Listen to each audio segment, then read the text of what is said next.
Bon jeudi, mesdames et messieurs. La tragédie routière survenue à Saint-Fabien ramène à l'avant-plan les problèmes de sécurité sur la route 132. Des élus demandent de nouveau que l'autoroute 20 soit prolongée le plus rapidement possible. Et David Alexandre, le problème, c'est que cette autoroute ne serait pas nécessairement à 4 voies. Absolument. Donc maintenant, le débat qui est relancé. Il y a ceux qui veulent une autoroute à 4 voies maintenant, oui, et ceux plutôt qui souhaitent qu'on améliore la présente route 132. Donc on se rappelle cette tragédie routière qui a fait 2 morts, une quarantaine de blessés mardi soir à Saint-Fabien. Collision entre un autobus et un véhicule par une soirée de poudrerie. L'autoroute 20 est inscrite au plan québécois des infrastructures. D'ailleurs, hier, le gouvernement réitérait sa volonté d'aller de l'avant avec des études de faisabilité du projet.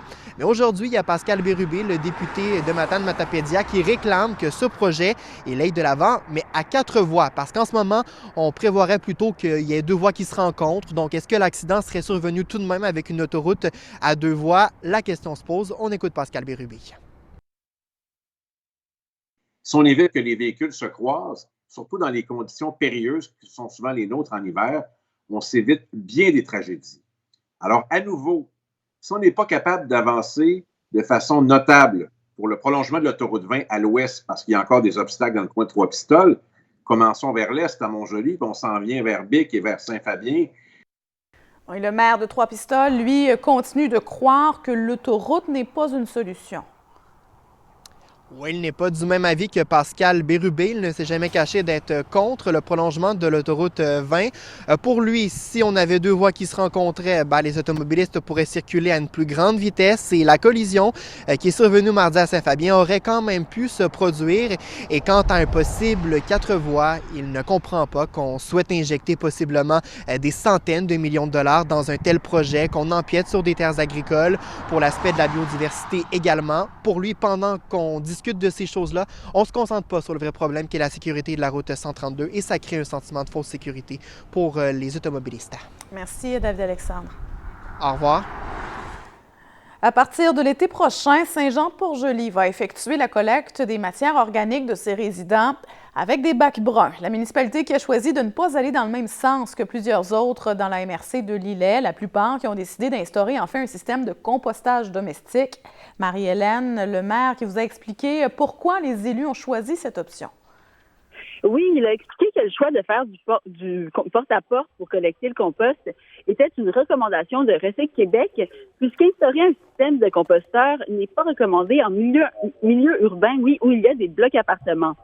Aussi, la collecte du compost permettra à la municipalité de réaliser des économies à moyen et long terme. Ça me permettra notamment, d'une part, de réduire les frais liés à l'enfouissement des déchets. Il a d'ailleurs précisé que les frais de transport pour acheminer les matières résiduelles au site d'enfouissement avaient, pour ainsi dire, doublé avec la nouvelle entente. Aussi, il est à noter que le site d'enfouissement est situé à 3 heures de route de Saint-Jean-Port-Joli, alors que celui du site de compostage est situé uniquement à 1 heure, donc il est 3 fois moins loin. De plus, le maire a précisé que la décision d'instaurer la collecte du compost porte-à-porte permet à la municipalité de continuer de recevoir une subvention de 170 000 $ de Recyc Québec. L'achat d'environ 1 500 bacs est prévu et représente un investissement d'environ 74 000 $, puisque un tiers de la facture est assumé par Recyc Québec. Et finalement, mentionnons que les bacs seront distribués graduellement avec comme objectif de commencer à les collecter au mois de juillet prochain. Merci, Marie-Hélène. Merci. Le CIUS de la capitale nationale préconise l'option d'un équipement d'imagerie par résonance magnétique, un IRM, mobile pour Charlevoix. Le maire de la Malbaie, Michel Couturier, se questionne par contre, Jérôme, il n'est pas convaincu que c'est la meilleure option. Effectivement, vous l'avez dit, un IRM mobile pourrait débarquer dans Charlevoix et le porte-parole du CIUS de la capitale nationale indique que l'unité mobile est le choix privilégié afin d'assurer des soins et des services de proximité partout sur le territoire. Elle ajoute qu'au cours des prochains mois, le CIUS-CN travaillera avec l'ensemble de ses partenaires à l'avancement de ce projet.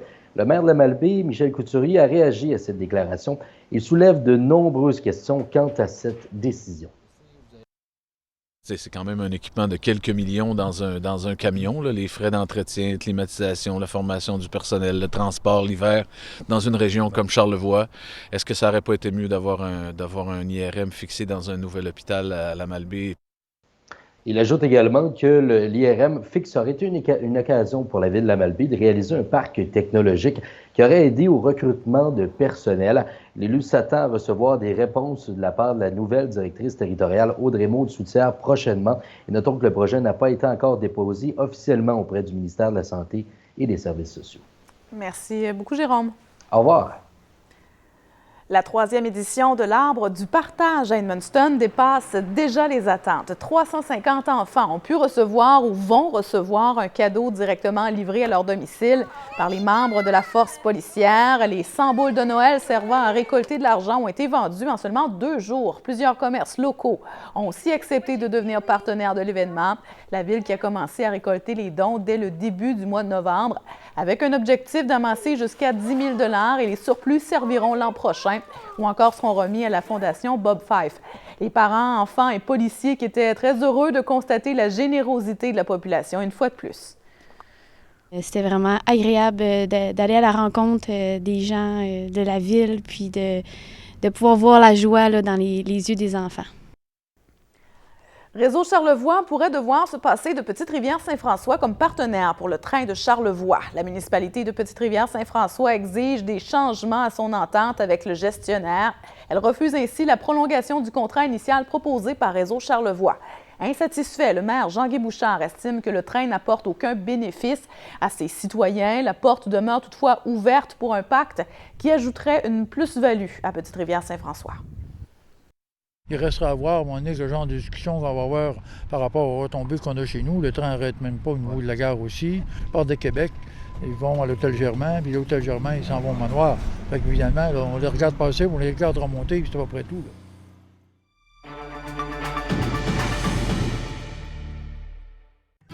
La chronique spectacle, une présentation de Bâti-Tech. Mieux bâtir pour mieux vivre.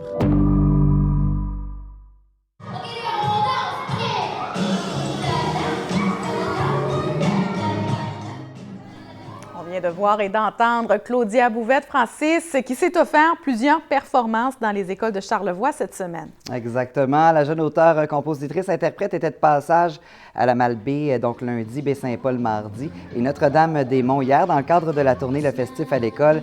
C'est un vrai marathon de mini-concerts que la populaire artiste excentrique à la sonorité électro-pop a offert aux élèves de 3 écoles. Sur 3 jours, elle a donné 9 performances accompagnant seule en format DJ avec ses séquences, son synthétiseur et sa guitare électrique. Le projet en collaboration avec le Festif de Baie-Saint-Paul vise à stimuler l'éveil musical chez les jeunes et les sensibiliser sur l'importance de soutenir la musique du Québec.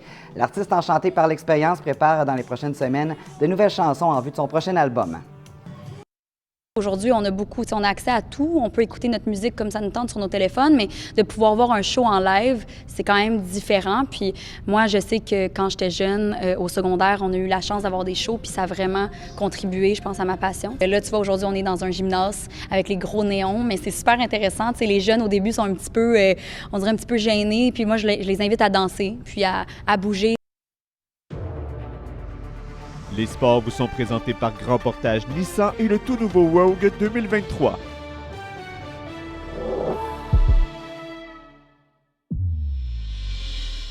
Xavier Bourgault vit son baptême du hockey professionnel cette saison et après une courte période de transition entre la LHJMQ et la Ligue américaine, le talentueux hockeyeur de Lillet se retrouve au 2e rang des pointeurs de son équipe, les Condors de Bakersfield, établis en Californie. Il se sent maintenant à l'aise sur la glace.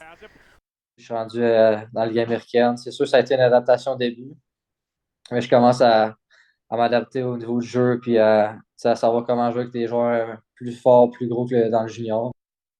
Et dans les derniers jours, le nom de Xavier Bourgault a été impliqué dans certaines rumeurs de transactions, le liant au Canadien de Montréal. L'ailier de 20 ans qui appartient aux Oilers d'Edmonton, dis-je, ne se laisse pas déconcentrer par ces rumeurs. Je veux juste me concentrer sur moi-même puis c'est sûr qu'il va tout le temps avoir des rumeurs dans le monde du hockey, surtout avec les Québécois et les Canadiens. Mais je veux juste me concentrer sur moi-même et performer avec mon équipe. Léla Baudouin souhaitait être active cette année et elle a été servie. La boxeuse native du Témiscouata disputera son 5e combat en 2022 demain soir dans le cadre d'un grand gala présenté à Shawinigan. Celle qui s'est longtemps entraînée à l'école de boxe olympique de Rivière-du-Loup, c'est probablement dans l'une des meilleures formes de sa vie. Elle sera confrontée à une pugiliste islandaise dans un duel de 6 rounds. Baudouin veut conclure l'année en beauté en vue d'une autre grande saison en 2023 où elle fera partie des plus hauts classements de sa catégorie.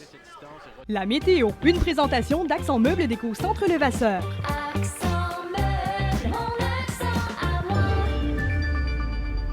Bon, c'est généralement ensoleillé à la météo. C'est confortable aussi là, pour un mois de décembre. Absolument, Catherine. Les rayons sont présents ici et là sur l'ensemble de nos secteurs. On le voit, sauf sur Charlevoix, là où c'est couvert avec de possibles averses de neige.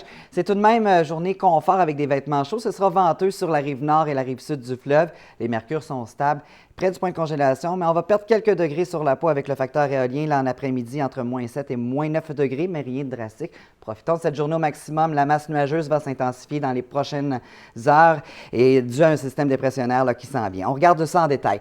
Alors ce soir, on le voit là, ça va être partiellement nuageux sur l'ensemble des secteurs.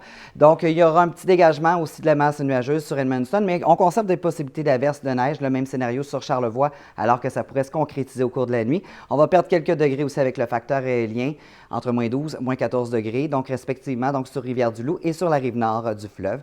Donc demain, on prévoit de la faible neige intermittente sur Charlevoix. Donc sur Edmundston, il y a une faible possibilité d'averse de neige de votre côté. Sinon, la masse nuageuse sera présente sur les autres secteurs. Ça va être venteux avec des vents nord-est particulièrement.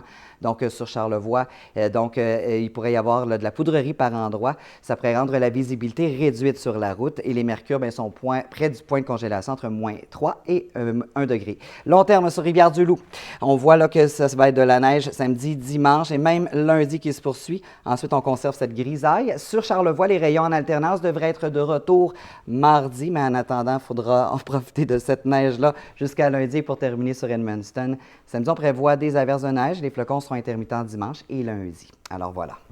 Merci beaucoup, Francis. Je vous en prie.